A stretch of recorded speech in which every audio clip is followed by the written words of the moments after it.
Could somebody dim the lights? Are you okay if we dim the lights a little bit? Thanks, sure.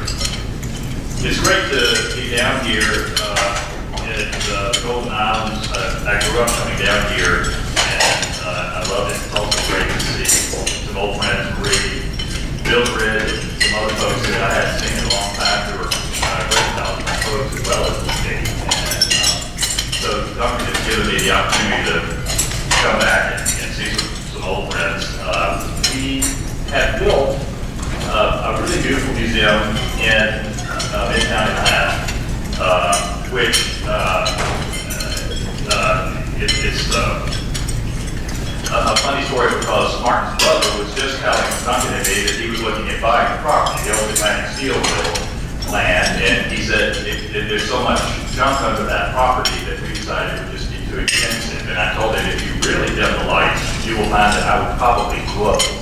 But I think it ended up to be a pretty good project. And I will say that Martin and Sandy have hosting us for a couple of days. It's even better than staying at the Cloister Park. So we appreciate that. And I'd also like to thank them. I'd like to thank the Seattle Company for hosting us as well as Raymond James. But we built the Millennium Gate to highlight Georgia excellence and her connectivity to the world. And you might wonder, why Churchill? How does this relate to Georgia? Well, I'll go into that shortly. You can see here we have period rooms in the building, buried underneath this. So if many of you have passed by and you wonder where is all the space in this building, it's buried. It protects a very comprehensive collection of Georgia artifacts and documents, guns, pottery going back to the native population, not only pre-Columbia, but pre-Christian. And the period room displays go by century and are done as if you were in a Savannah double parlor manner in the 18th century. The idea being that you had entered Georgia's living room.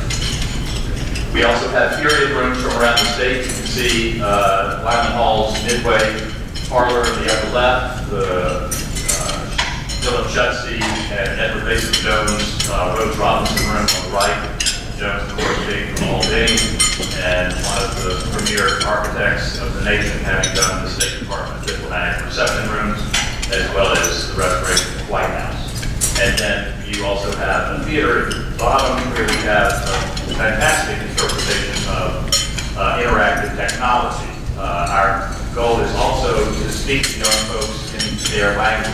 We're losing our kids, folks, and any nation that starts to forget their history is on a cultural slippery slope. And so we're speaking to them in their language, and we can't get the young folks out of this building. We have a tradition, as we're here today. We try to involve our entire state as best we can in whatever we do.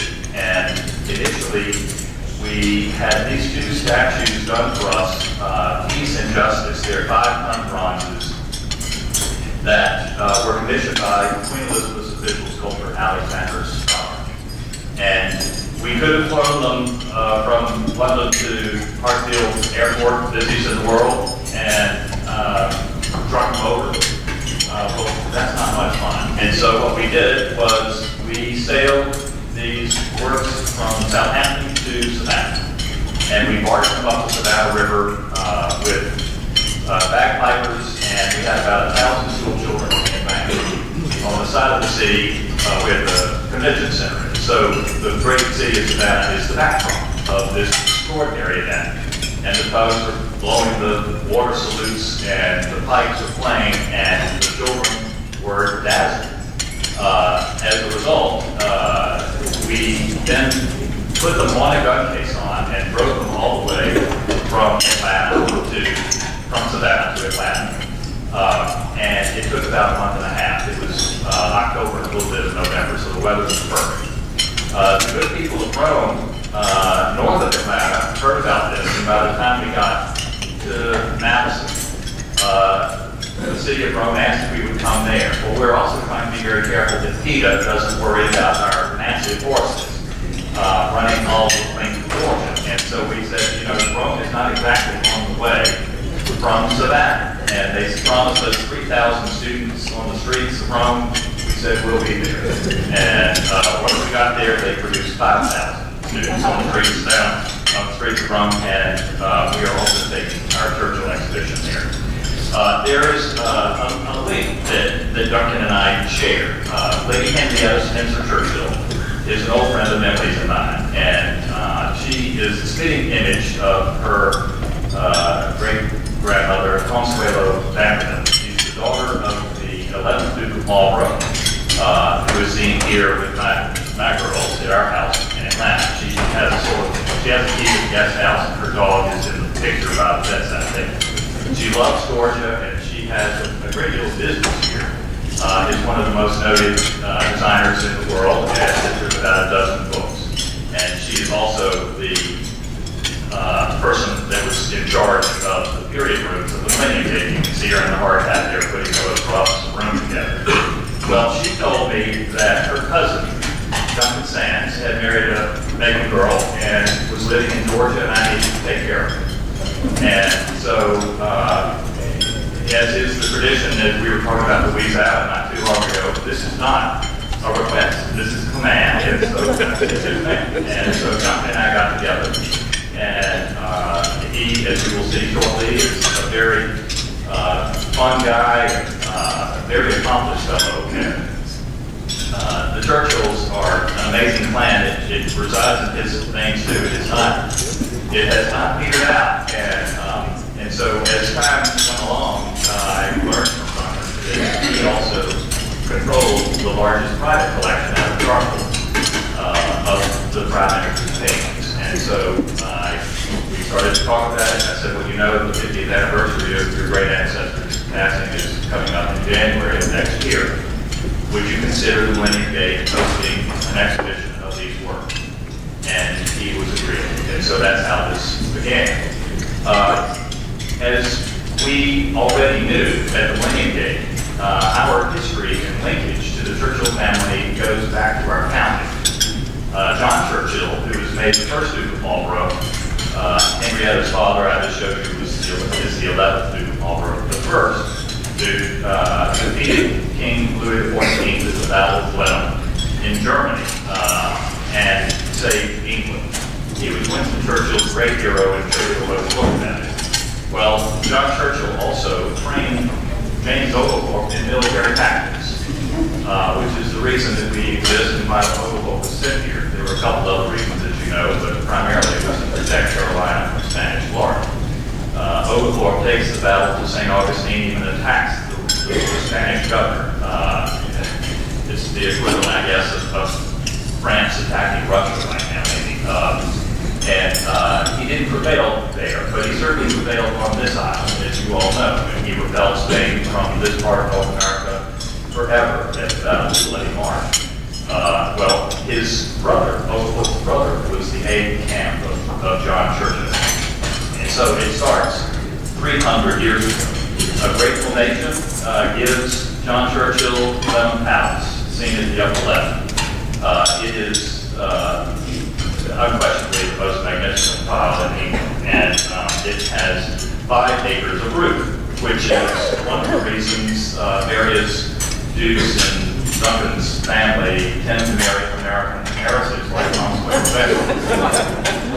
The dowry of Consuelo, the 9th Duchess, was to re-roof that building, and so it was an unhappy marriage, but Duncan will go into that a little bit more because Consuelo and Sir Winston were great friends and remained so all of their lives. Sir Winston also chose three important things at Blenheim. He loved the place, and he was still waiting to be born when his American mother was with her husband at a party there, and it was said that he just heard the party and had to come a little bit early. He was about 2 months premature, and so they scrambled to arrange a bedroom that had been used for coast for the party, and out comes Sir Winston. And he also chose to propose marriage to Clementine there in the Temple of Diana, and then he is also buried there at the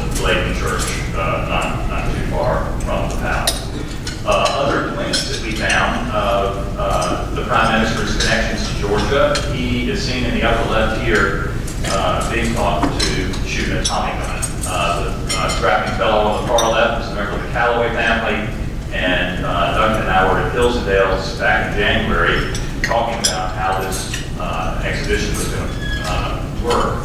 And they told us, well, did you know we have this personal link of one of our family members having taught him to do this? Well, we laughed the guy out of the room. He comes back with this picture.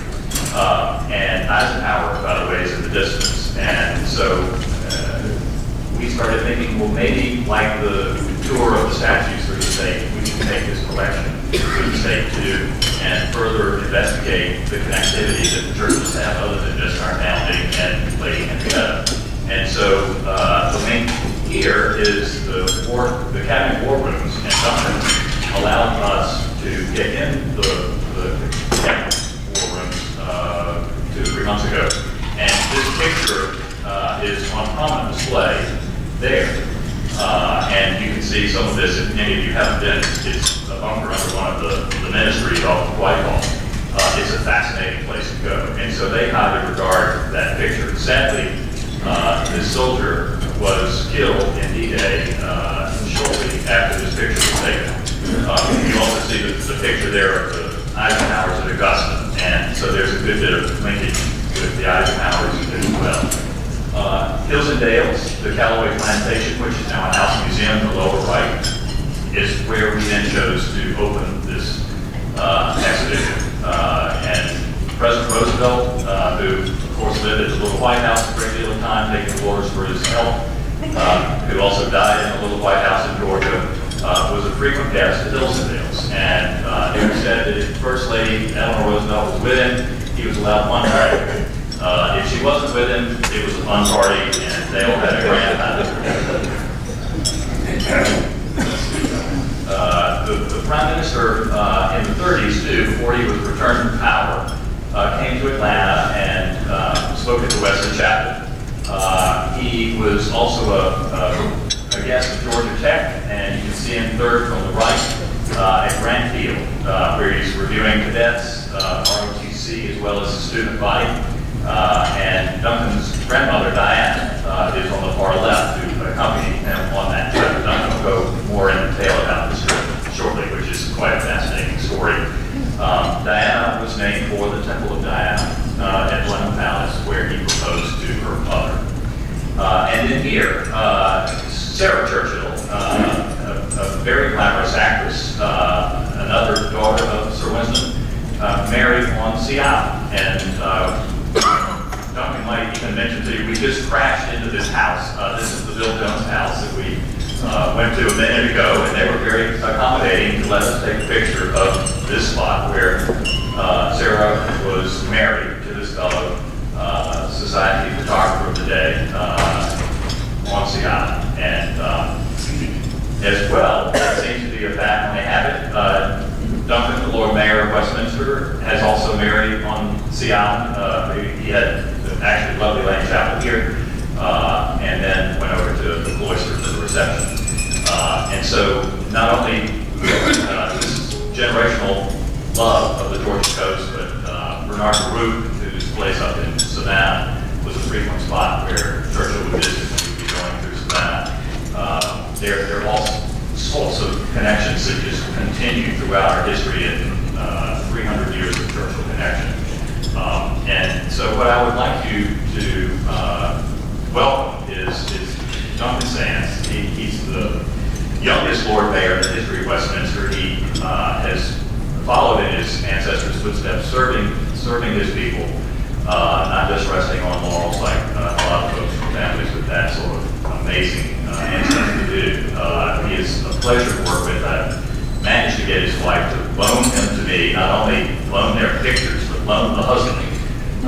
And because this is a lot of work to put on an exhibition like this. And it's going to be in 8 Georgia cities, including Atlanta.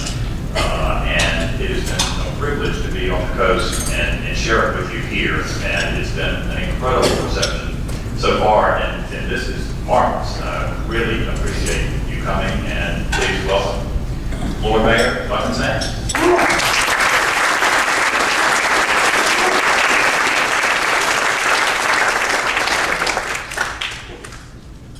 Well, thank you very much, and it's always good to be back on Sea Island. We have, well, back on St Simon's Island and the Golden Isles. We have very fond memories of our wedding here at lovely Lane Chapel, and travelling on the tour on the trolley bus is how we got from lovely Lane through to Sea Island. And then some years later, somebody told me that, somebody told my mother-in-law who called me to say that somebody had been here taking their friend on the trolley bus, and they went to Lovely Lane Chapel where the person conducting the tour told them that a descendant of Winston Churchill married a girl from Macon. So I haven't been on the trolley bus, but apparently I'm on the tour, which is quite cool. I want to add my thanks to Martin and Sandy Turtley for their very generous and kind hospitality. Martin told us that this Rotary Club will be very different to any other Rotary Club that we've been to. And I have to say that it's fortunate that you didn't sing God Bless America, because I might have burst into song with God Save the Queen. Also My Country 'Tis of Thee, that's the one, not God Bless America. And also I would say that having eaten at a good number of Rotary Clubs in the last several months, the food here is much, much better than any other one that I've been to. But of course this isn't the first time that I bumped into a cousin.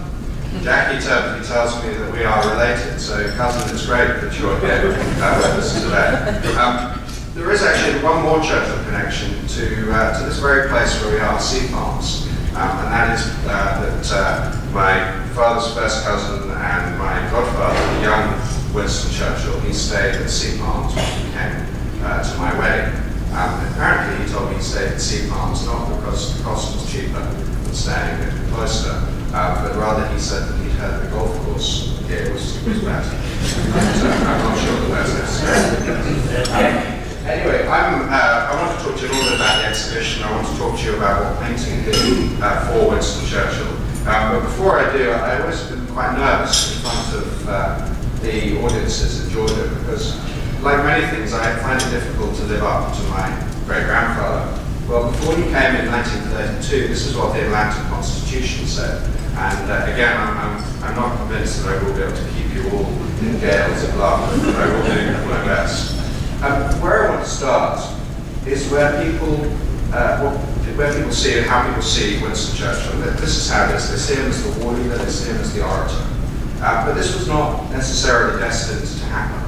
He had this great certainty about himself. He told at age 11, he told a boy at school in a bit of bluster that England would one day be in great danger and he would save her.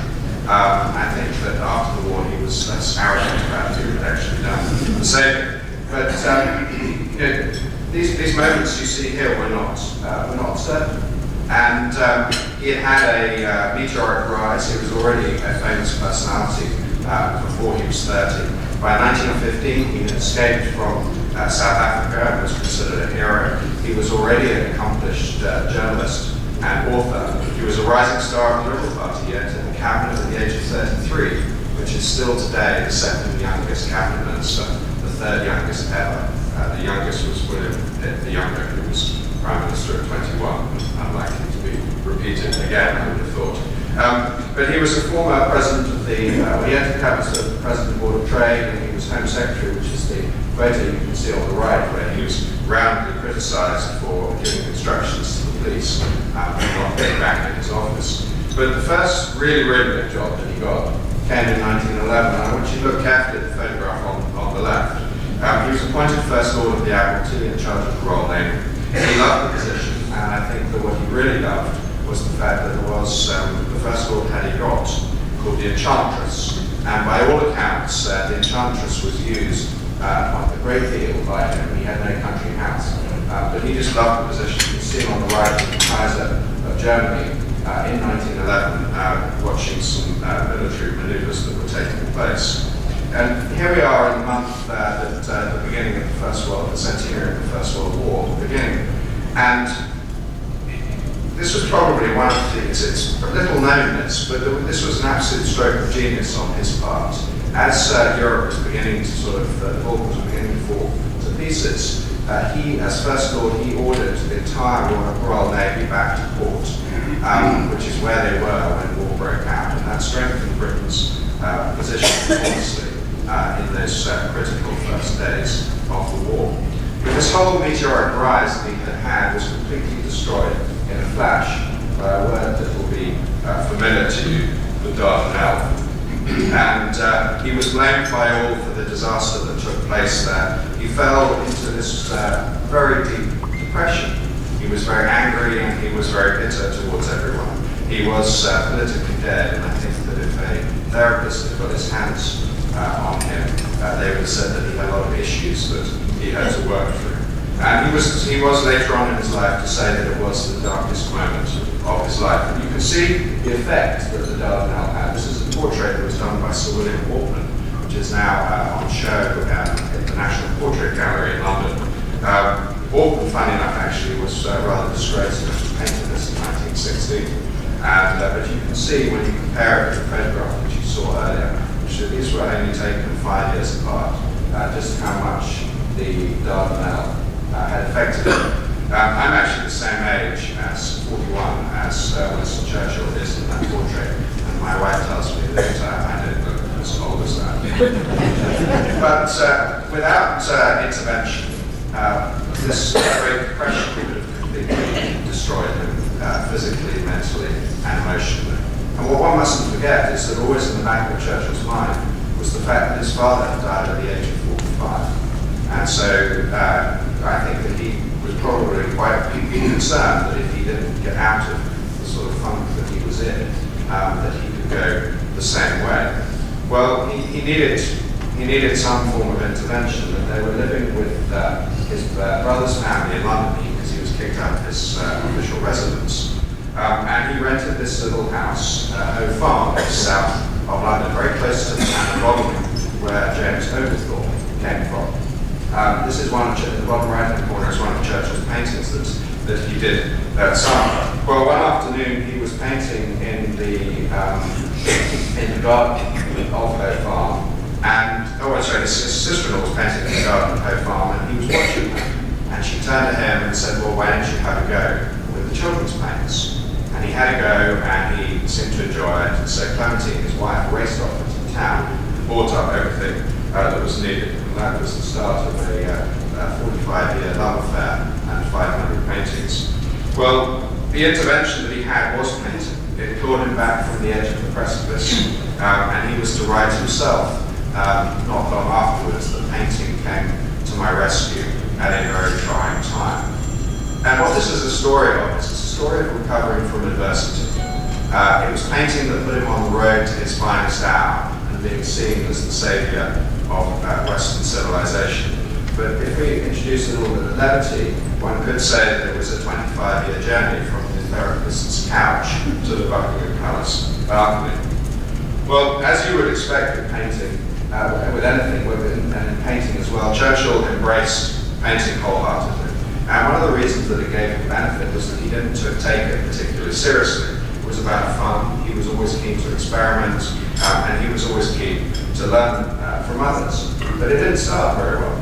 He was rather intimidated by the canvas, and he talks about how he was mixing up the paints because the sky was unquestionably blue, and he was gingerly putting it onto the canvas. But fortunately, he was rescued. And he was rescued by his neighbour, Hazel Lavery, who was a professional painter herself, and she was the wife of Sir John Lavery, who was a very distinguished portrait painter. She grabbed the biggest brush, she splashed it all around all over the canvas, and basically took control of it. And Churchill was later to write about what his reaction was and how the spell was broken. Well, as you can imagine, Churchill's larger-than-life character shines through also in his approach to painting. When his friend Lord Lloyd said that he arrived one day at lunch in south of France with this enormous Texan hat, was how he described it, which he used to keep the sun from his face while painting. And Consuelo Vanderbilt, who, as you have heard, had been married unhappily to Duke of Marlborough, and had then married a man, Jack Balsam. They had a number of houses of which Churchill painted at over the years. She basically said that they couldn't wait to get him out of the house in the morning to go off and do his painting because he caused this general upheaval of the But in the end, painting for Winston Churchill was about fun. And I love this little quote because it's this childlike enthusiasm that just shines out of his character. To me, it's, when he talks about delicious to squeeze out, it really has that great sort of attribute to it. But he also thought about painting. He thought about what skills it taught him.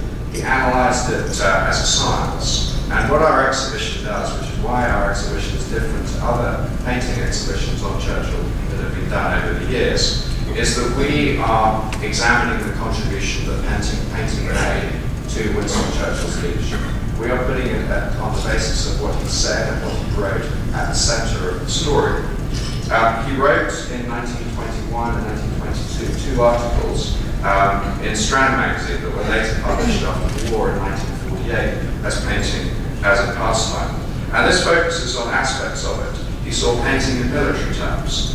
He saw how painting helped him to improve their skills. And some of the skills that he saw was having a heightened sense of observation and seeing more differences. The ability to have to retain information more accurately, and also the ability to conceptualize. He saw that the painting skills that he had were making him a more effective leader. And some of the areas where it helped.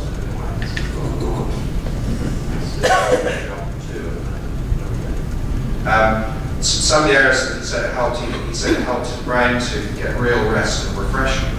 That he helped him with audacity and innovation, with experimentation, problem solving and analysis, observation, comparison, strategic planning, listening, having a trained, accurate and retentive memory, in crisis management, which of course he needed, and being a more effective communicator. And we saw all of this in action. You look at the strategic planning of the 1930s, when he was thinking and writing and preparing the response that he would have to a rising Hitler and Germany. You look in the Second World War, the crisis management of 1940, when the very existence of England was under threat.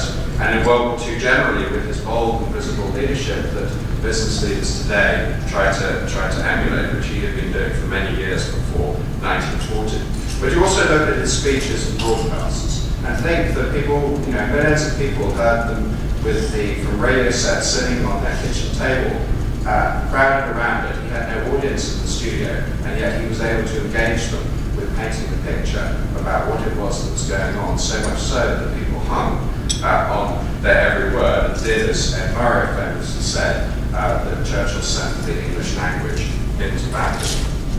Well, he also used his skills and knowledge as a painter to see important factors and facts ahead of others, and that helped him to achieve his political and diplomatic goals. He painted more than 500 paintings. He painted approximately 300 of them in the 1930s. And the last one he painted with Paul Mars, who painted the picture that I just showed you of him at the easel.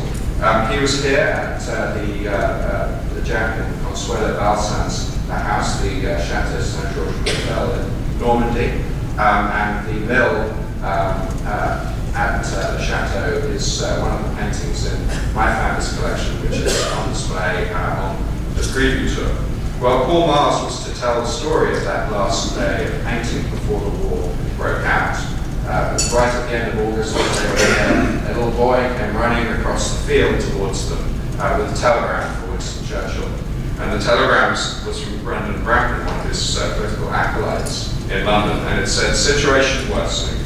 Advise come home. You might have a job." Well, Mars put down his brushes. Churchill carried on as though nothing had happened. And then he looked at Paul Mars and gave a stern rebuke and said, "Finish that painting. You won't do another one for 4 years." Well, for Churchill, it wasn't quite as long as that, pushed it the wrong way. The next time was in January 1943 in Marrakesh, and here we are at the Casablanca Conference, which took place between Roosevelt and Churchill. Churchill knew Stalin wanted D-Day to take place in 1943. He was losing so many men on the Eastern Front. Churchill knew that 1943 would unlikely be a success, that 1944 was the earliest. He also knew two things: that if he did not get Roosevelt on side, he could not beat Stalin and Roosevelt together. And he also knew that if D-Day failed, the invasion of France failed, that we wind up going back to 1940, and he just did not want to go back there again. So Roosevelt comes to Casablanca.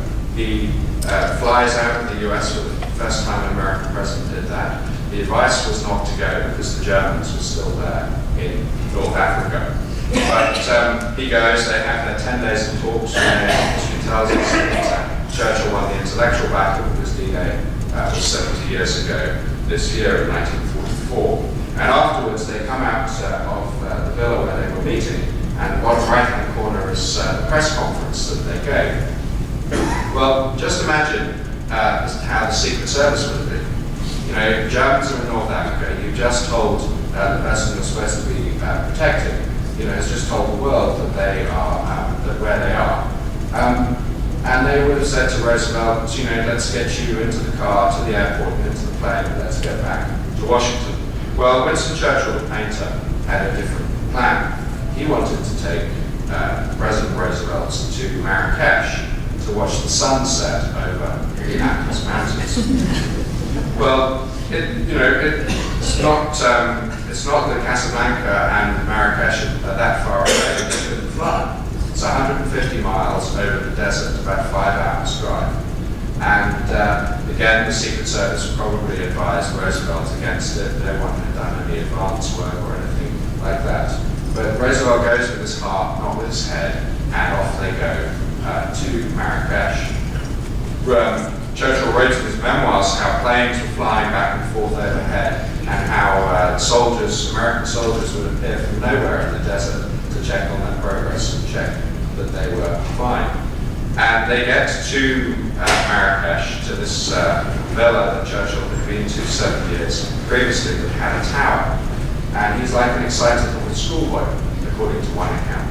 He was counting the 60 steps up to the top of the tower. He was checking with Roosevelt's aides that they could carry him up there. And they get him up there just in time. And a photographer took a photograph of the moment. Well, Churchill knew that he had to get under Roosevelt's skin. He knew that he had to get through right to the heart of the man to make sure that when he got back to Washington, he wasn't advised, well, just do D-Day in 1943. We want to shorten the cost of the war.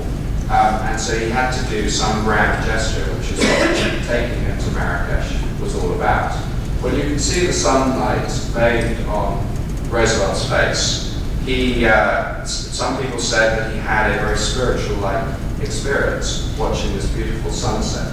And the interesting thing to me is that Churchill's not watching the sunset. He is wanting to make sure that Roosevelt gets it, that he understands it, that if there's anything that he needs, he's there to provide it to him. And I think that Churchill's face has a look of, I think, I've achieved what I set out to do. Well, the sun goes down, and they repair downstairs for a grand meal. It was very jolly, according to Churchill. There was lots of singing. He said that he sang a solo, and that Roosevelt was about to, but then he was distracted. And crucially, there was no mention of Charles de Gaulle. Well, they said their goodbyes that evening. Churchill was not a morning man. He used to go to bed. But in the morning, Roosevelt was still had the adrenaline flowing through his veins from the previous 12 hours. And so he called on Churchill in his room to say acceptable goodbye. And I want you to imagine what I'm about to tell you in 2014 terms if it took place at the White House. Well, Churchill says, well, Mr. President, I'm going to take you to the airport. He jumps out of bed, puts on his dressing gown and slippers, and walks out and takes the President of the United States to the airport. I think he's one of the only people who could survive doing that in public. Well, he says goodbye to Roosevelt at the airport. He comes back. He sets up his easel and he paints the only painting that he painted during the Second World War, which is the one in the bottom right-hand corner. He gave it to Roosevelt in May of that year when he was in Washington again. The Roosevelt family subsequently sold it, and it's been in a number of different private hands The current owners, whose identity is the biggest secret in the Churchill world, have had it for about 5 years, and they have either said no or not bothered to reply to about a dozen requests. But it hasn't been seen in public for 50 years. But because they like our narrative so much, because our narrative is so different and so groundbreaking, they have agreed to loan it to us for the exhibition. And so Georgia is going to host this painting being shown for the first time in 50 years, and probably for another 50 years before it's seen again. But ultimately for Churchill, painting was about enjoyment. And people like to say quite often in other matters that they know what Winston Churchill would do. Well, we don't know what Winston Churchill would do on various issues. Times are different, and we just can't tell. But what we do know is we do know what his instructions are about painting because he wrote them.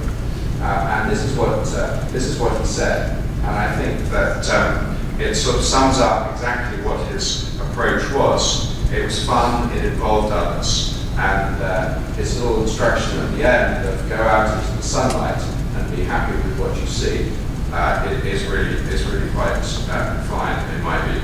And I want to leave you with a photograph that I think sums up exactly what the painting was in the Churchill. This was taken in the 1930s at Charcoal.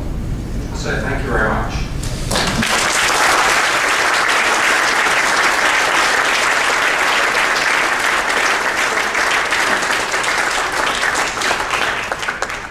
So we have, Martin, how are you doing with time? Because I know we're good. Okay, we have a few questions, and maybe I can pull your chair up a little bit.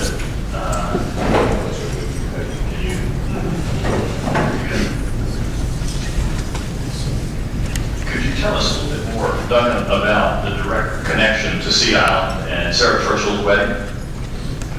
Well, Sarah was an actress, and she was on tour with the Philadelphia Story, which was touring various places, and it had finished in Atlanta in October of 1949. She was accompanied on that tour by her fiancé, who she had sort of been on and off with about deciding whether to get married, a society photographer called Anthony Beach.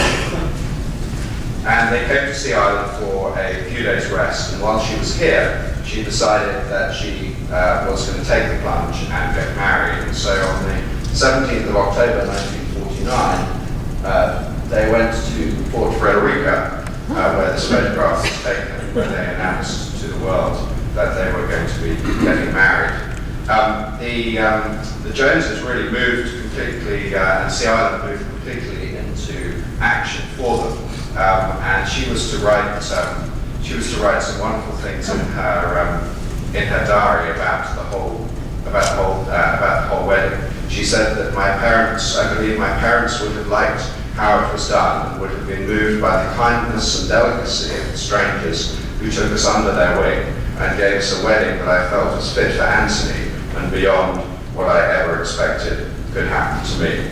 So in essence, she said that she experienced true Southern hospitality, which for Brits is amazing because our customer service is so awful.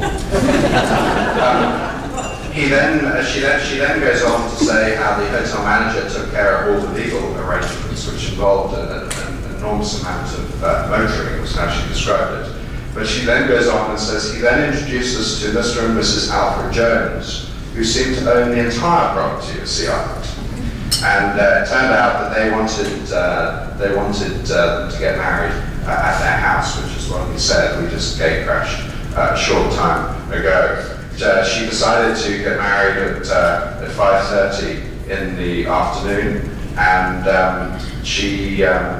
the manager's wife helped her find her dress. But I found in the Lynn County courthouse their marriage license, and the judge is the man on the right in the photograph up there, Judge Edwin Dart, who apparently married lots of people over many years. Well, on their wedding day, the following day, the 18th of October, Sarah said how they were taken how she was taken to the Joneses' house and was met by Mrs. Jones, who showed her the drawing room, which was filled with flowers.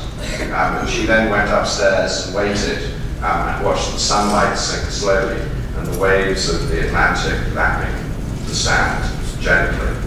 Well, she then she talks about how there was an orchestra and how they played "Here Comes the Bride" and the wedding march for her, and how afterwards, when they left, rice was thrown at them, and they went on this long 15-minute drive to a house that the Joneses had very kindly organised for them. She said that as they walked in, the house was quiet, the drinks were out on a tray, the flowers in every room. And they were very surprised when they woke up in the morning to find that they were in the house next door to the Joneses' house, which is on 17th Street. She went on. She wrote to her mother on her way to New York, where she was straight back on in training in practicing and rehearsing for the stage. She said that the ceremony meant a lot to us, and we will never forget that, meaning the people of Georgia who had been so kind to them. In New York, they had a celebratory dinner with my grandmother Diana, and I'm not sure whether this is going to work, but we have a little video which hesitate to push the button in case it doesn't. It should. Just click anywhere on the thing, I think it is. Hopefully it won't be too loud. We're not going to get any sound at all. Okay, we'll go on.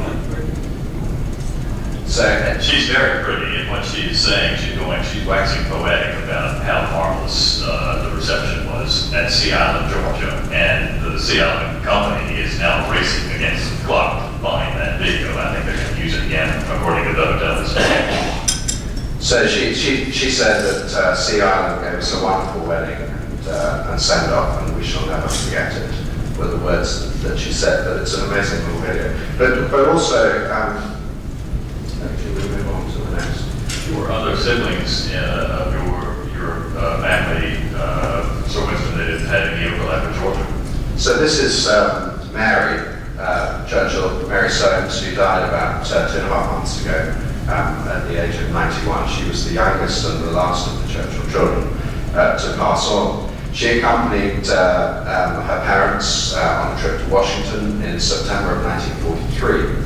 And while she was there, she was in the Auxiliary Territorial Service, which is the British equivalent of the WACS, the Women's Army Corps. And George Marshall asked her if she would travel to Fort Oglethorpe in the northwest of the state, which was the training camp for the WACS, so that she could go and meet them and talk to them and see what was going on. And I found these photographs in the Library of Congress literally about 2.5 months ago, after someone had told me that Mary had been there, and there were some photographs that existed. Could you tell us something about Winston Churchill's visit to Atlanta? Yes, it was, I think it would be fair to say that he lost really a good chunk of his money, pretty much all of it, in the 1929 Wall Street crash. He came to do a lecture tour in about 50 different cities up and down the eastern seaboard, but also into the Midwest as well, in the late December of 1931 to March of 1932. Well, it didn't quite go to plan, because the 4 days after he arrived, he was in New York. He was off to go and see his great friend Bernard Baruch. He was crossing Fifth Avenue, and like numerous numbers of people had done, he looked the wrong way. He was knocked down by a car, and this was one of these moments where, frankly, he should have been killed, but he wasn't. The car was traveling at about 30 miles an hour, according to the police report. He got away with cuts and bruises and with some scrapes and being very shaken, but no broken bones. But what it did do was to cause the whole lecture tour to go completely awry. He was determined that he was going to come to Atlanta. And anyway, but you can imagine as this man is recovering, and which, as was mentioned earlier, he did like a drink. But this is 1932, it's Prohibition. So what's he to do? Well, the hero of this trip is a man called Dr. Otto Pickard. And this was the prescription that he produced for Winston Churchill. I'm not sure that he did it willingly. I suspect that he was cajoled quite heavily to produce this. But to me, not only is it amusing about the quantity being naturally indefinite, but to me the best bit is where there's the pencil mark in the top left-hand corner that says keep on hand. Clearly this was the most important document. It was more important than a passport which could be replaced, or a hotel reservation where another one could be made. If everything went belly up, you could get a drink while you worked it all out. But the sort of drinking went on because he arrived in Atlanta from Bernard Baruch's plantation in South Carolina. And when he had acquired, while he was in South Carolina, some bootleg moonshine.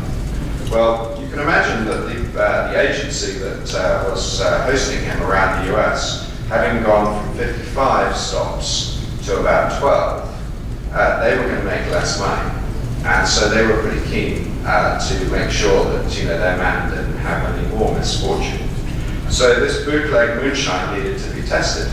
And so Mr. Bridges' son was dispatched to collect a sample of the liquid, and at the dead of night he met a chemistry professor at Georgia Tech at their labs where they tested the moonshine. It was found to be good, and he raced back to the Biltmore Hotel in order to tell them that it was okay to drink, where he found Churchill's valet, who was really in a state of panic.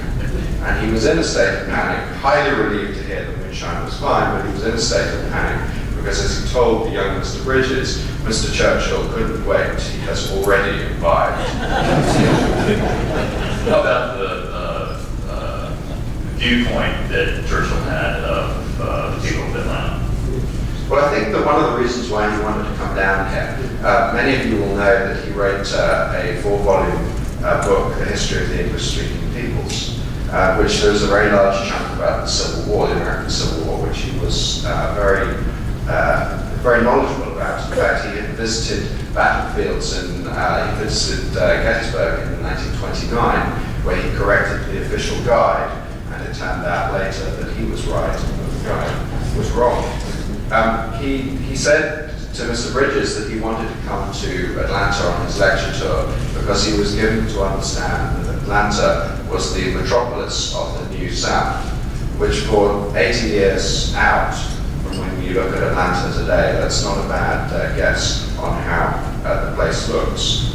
Well, as you can imagine, with the sense of history he had, when he visited the Bridges home to have dinner on his last night and signed their guest book, he did so with that historical observation in his mind. And here he wrote, Atlanta, risen like the phoenix from the flames of war.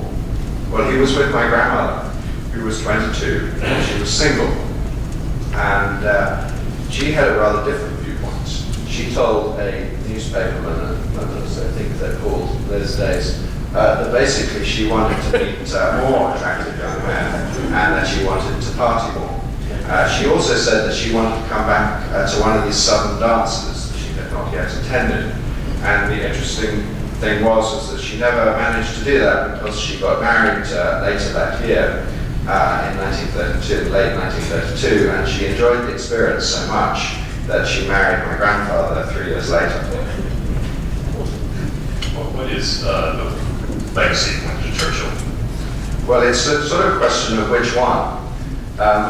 This is a cartoon that was published on Churchill's 80th birthday in 1954 by Lowe, who was usually quite antagonistic towards Churchill, but on this occasion decided that he would be nice. And this is Winston Churchill being toasted by Winston Churchill in all the various different guises. And in fact, I always think it's quite charming that the first Duke of Marlborough and the first Duchess of Marlborough and the portraits on the wall are also toasting him as well. But Churchill was a politician. He knew he had a reputation, and he knew that he'd made mistakes in positions that he had taken. But he was pretty savvy. He had what became his become known as the Dream, that took place in November of 1947. An admirer had sent Churchill a portrait of his father, and he was copying that portrait because it was damaged. And as he was painting his father's moustache, he said that he looked over to the red leather chair in the studio and saw the image of his father sitting in the chair. His father had died in 1895. He then went on, he said, to have this conversation with his father, where he was bringing his father up to date about what had happened between 1895 and 1947. And what is interesting is that there are a number of positions that Churchill took that his father, in this imaginary conversation, scolded him for and took a different viewpoint. And many people have wondered whether this was his way of sort of a bit of revisionist history with hindsight. But the other interesting thing about this whole thing is he never told his father in this conversation about his own role in all of it. His father thought he was an artist, and he said, no, this is just a hobby. I write for my living. And he ends the whole, if you go back to how his father was and the relationship he had with him. I mean, don't forget, months before his father died, Winston Churchill was told that by his father that you will amount to nothing more than a social wastrel. And yet here we are. He's considered to be the hero of the Second World War. He has this imaginary conversation with his father, and he still can't bring himself to tell him that he was Prime Minister and everything that he had done. And what's interesting is how it ends when Lord Randolph says to him, you know, Winston, you seem to know an enormous amount about what has taken on. You know, you could have gone into politics, and you might even have made a name for yourself. How has Churchill's legacy manifested itself in his descendants? Well, I think if you look at Churchill's life, you could say that there are 4 different legacies that he might have passed on genetically to those of us who are descended from him. And there's a political legacy, a literary legacy, an artistic legacy, and how his character has manifested itself in his descendants. Well, you heard about me, and if my wife were here, she would be very unhappy for me to show this portrait, which was my official portrait as Lord Mayor of Westminster. But politically, we've been a bit like the Kennedys, that we've had a good sort of spurt of action, and now it's sort of petered off. Churchill descendants, we've had 3 members of Parliament, and we've had 2 local government councillors, and that's it. And I'm not sure that we can see much change in that in the next generation, which hasn't exhibited that much interest in politics. We've been more successful on the literary front when this slide eventually comes through, which hopefully we will in just a moment. There are 3 children and 3 grandchildren have done multiple books. And this is not all of them, but they wouldn't all of them would fit on the slide. And on the artistic side, we have been much more successful. My aunt, Edwina, is really the only one, but she's been quite prolific. Churchill was the first artist that she saw at work. She was also self-taught as well. The picture in the top right-hand corner is called The Common Touch, and the story goes that the man on the left was a tradesman who turned up at her house, and she suddenly had this idea of having a drink with the Queen. And so he was given a cup of tea, and he was sat down and told to sit there while she drew. The lady on the right is the nanny. But in the bottom right-hand corner, you have Money Lady. And Edwina's she's never worried about being sort of controversial. Well, she did this during the crisis of 1976, when the Chancellor of the Exchequer went cap in hand to the IMF, and when we were known we were known around the world as the sick man of Europe. But I know that you'll appreciate this, that we did manage to recover without Obamacare.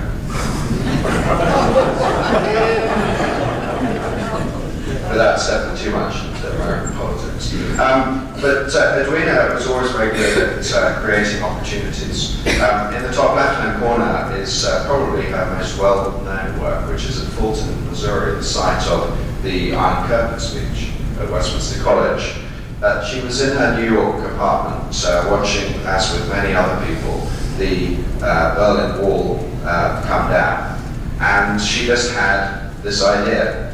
And very soon afterwards, she was on a plane to Berlin to see the East German government, who of course were thinking, what on earth are we going to do with this wall?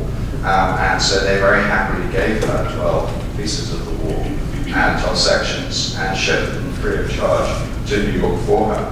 The other one in the bottom right-hand corner is War and Peace. And she had done this in the 1970s. It's never been done in full form, but she had these, she had 2 maquettes made in order to give to Reagan and Gorbachev at the time of their first summit in Reykjavik in 1985. But I think that courting controversy is definitely genetic.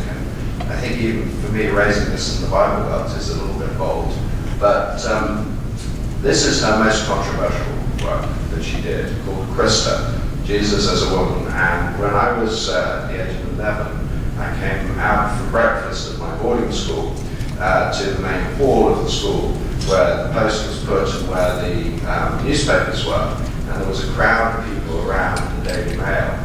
And on about page 12 of the Daily Mail was a full-page spread on my aunt and this statue, and the fact that the Dean of the Cathedral of St. John the Divine in New York had decided that Lent would be a good moment for this to be displayed in his cathedral. I have to say that I suffered an enormous amount of teasing that resulted from that. But another character trait, and again, see that we start early in the Churchill family. This is my father, aged 12, in Strasbourg at the time of Churchill's speech to the Council of Europe. But I think I'm just going to end with one sort of rather politically incorrect story with my father. I was 12 years old at the time. He had a private pilot's license, which he had had since the 60s. His flying club was twinned with one in Germany, and every year they would go back and forth. The Germans one year would go to England and vice versa. Well, over the years, friendships had formed, which took place outside of those formal visits. And my father took me to Osnabrück in Germany to stay with his friend Hans Erik. And this really was the most unlikely of friendships. Here you had Winston Churchill's grandson being friends with this man Hans Erik, whose father had been a very senior personal aide to Himmler. And anyway, over the course of 20 years, Hans Erik and my father had marked each other's landings out of 10, and this day was no exception. And it was a small little airfield with no formal air traffic control, and Hans Erik comes on the radio at one point and says, "Julian, where are you?" And my father says that we are about 20 minutes out. Well, we were actually about 30 minutes out, and I didn't quite understand what my father was doing, but he turned to me and he said, "Watch this." Well, he dropped from about 8,000 feet to about 300 feet. We needed to get back to the chimney in the process, but we avoided it just. And in the meantime, Hans Erik is looking out of this tower at sort of 2,000-3,000 feet, trying to find us and can't see us anywhere. Well, that's because we're at 300 feet. Well, just as the airport comes into view, and there's the tower that's there, and he's on the radio saying, "Where are you, Julian? I don't see you." He would come straight past the window of the tower, and my father goes on the radio, and he goes, "Achtung, Spitfire," as he went straight past the window. Well, Hans Erik found it very funny, and he told us that all my father's friends were in the bar. And we went into the bar, and everyone was very quiet.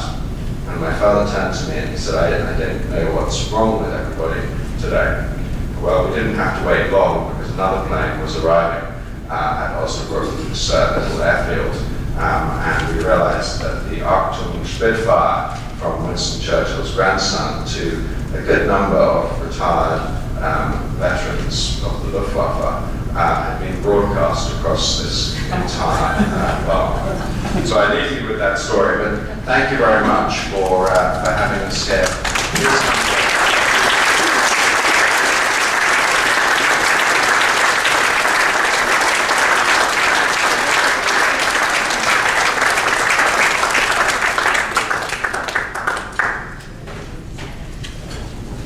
We're so grateful to have both of these gentlemen join us today. I know all of you agree with me.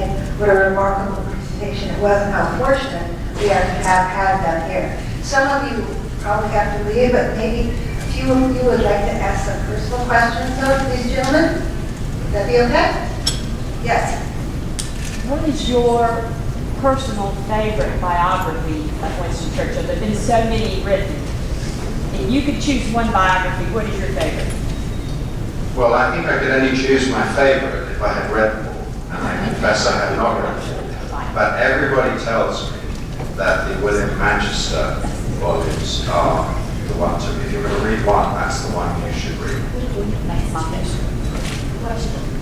Will you publish an exhibition catalog or books or just an exhibition with some of us out there? Yes. Yeah. Yes. And this is being recorded as well, so that's good. Yes, we will be having a catalogue of paintings. Indeed, and you can also see if the website, definitely go to that. Yes. I was 8 years old in North London during the Blitz, and I can only underline what a tremendous difference it made even to an 8-year-old to hear Winston Churchill talk on the radio. I think it was a very, very frightening time. And we have no, people of my generation have no idea what it was like with, bombs raining down on the city in the way that they were. But thank you for sharing.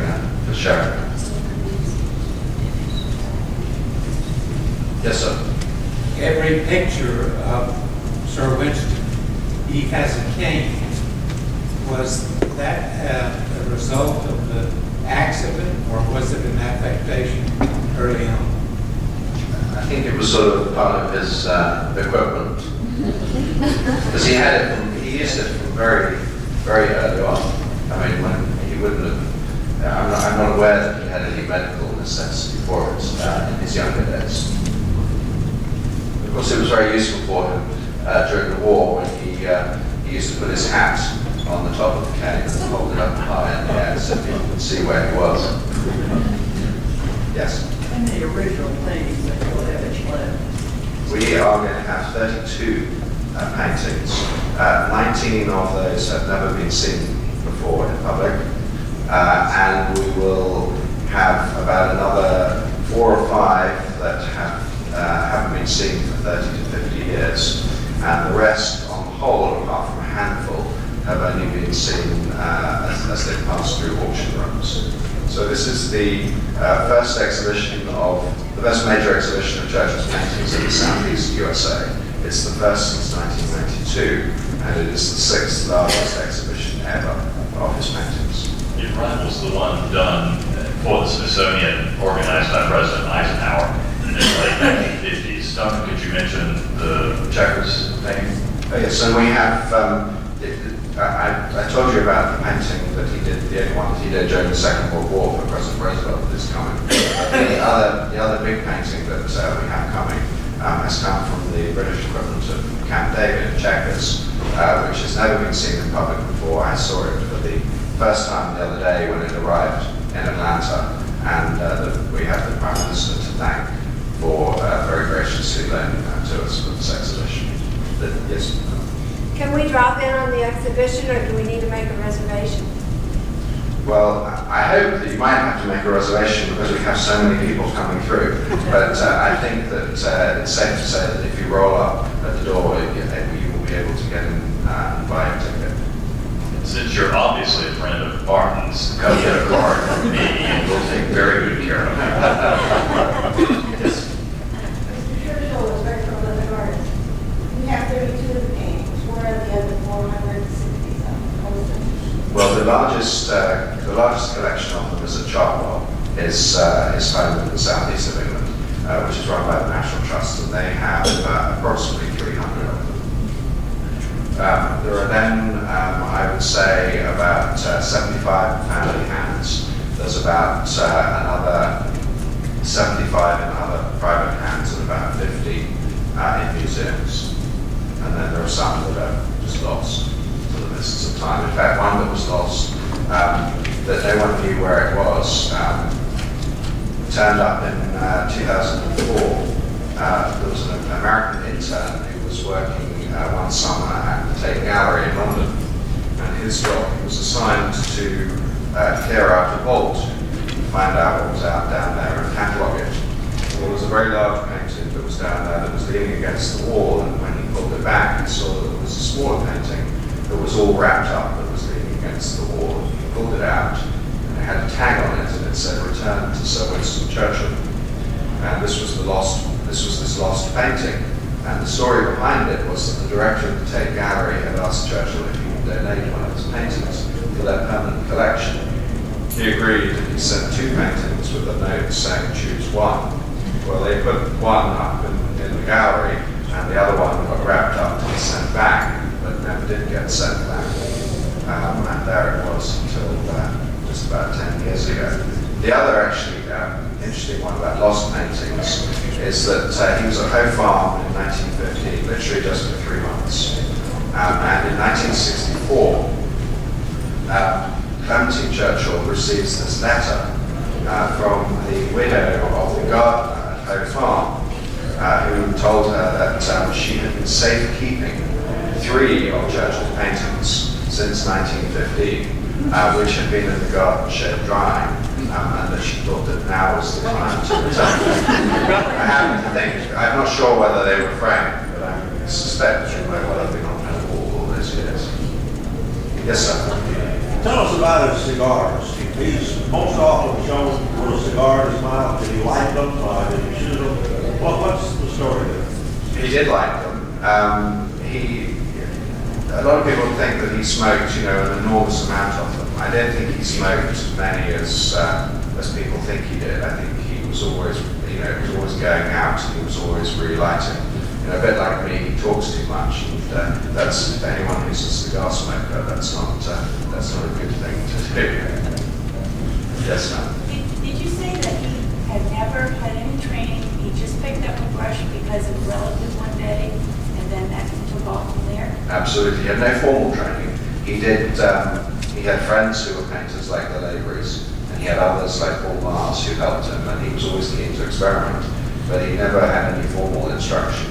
Did any of your ancestors before him have anything? I don't think so. So it was probably just a latent talent. I haven't tried. My son gave me for Christmas a little oil painting kit. It's been sitting on the shelf, and maybe I need to find some audacity.